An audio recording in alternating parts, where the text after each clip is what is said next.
And one of the brothers there left this comment. He said, Dr. Zakir Naik just made a casual remark.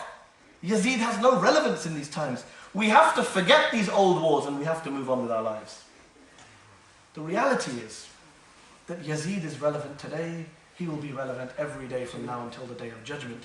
He is relevant because every modern shaitan, every modern tyrant has learned from Yazeed, is the symbol of Yazeed.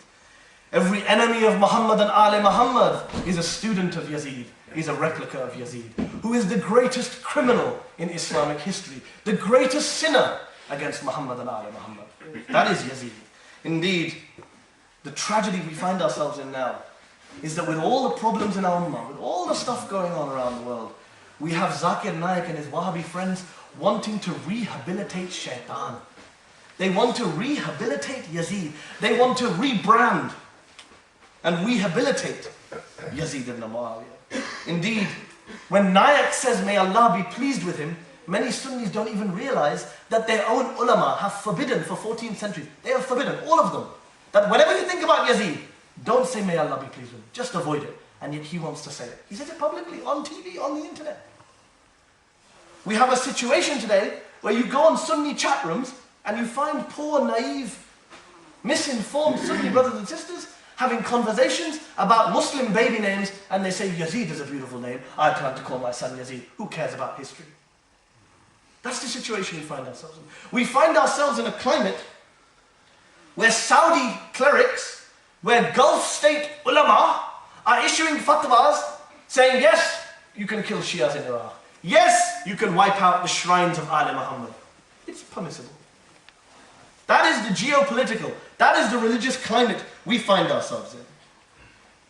And I was therefore amused when I came across on the Leicester Mosque, Leicester Central Mosque on their website, their scholar, born and brought up here in the UK, a Sunni scholar, named Muhammad ibn Adam, and he's written in his fatwa, it would be best to abstain from cursing Yazeed as there's no reward in cursing him. Rather, one should abstain from discussing it altogether. Abstain from discussing it altogether. How convenient. We should abstain from discussing the blackest chapter in Islamic history.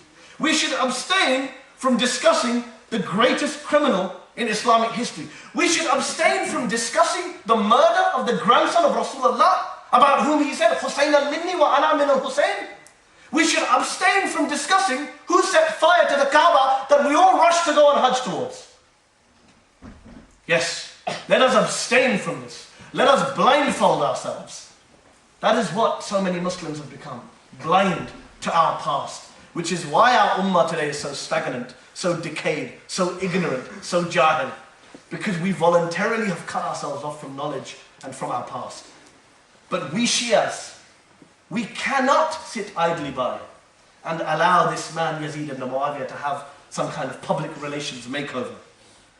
We cannot allow the Wahhabis and Zakir Naik to rebrand evil and represent it for us with Allah's pleasure, astaghfirullah.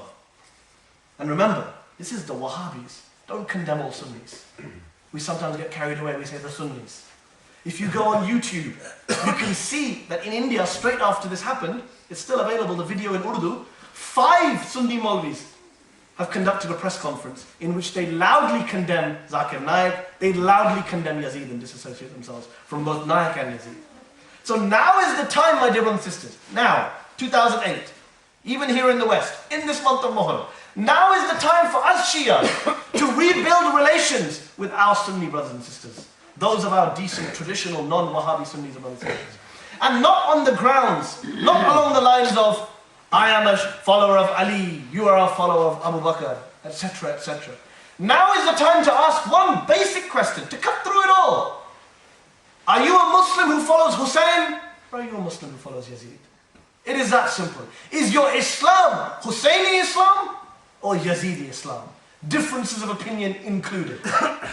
That is the simple question which we have to unify around. And now is the time to remind our decent Sunni brothers and sisters who have been so misinformed that Karbala was not a political war, as Zakir Naik so foolishly refers to it.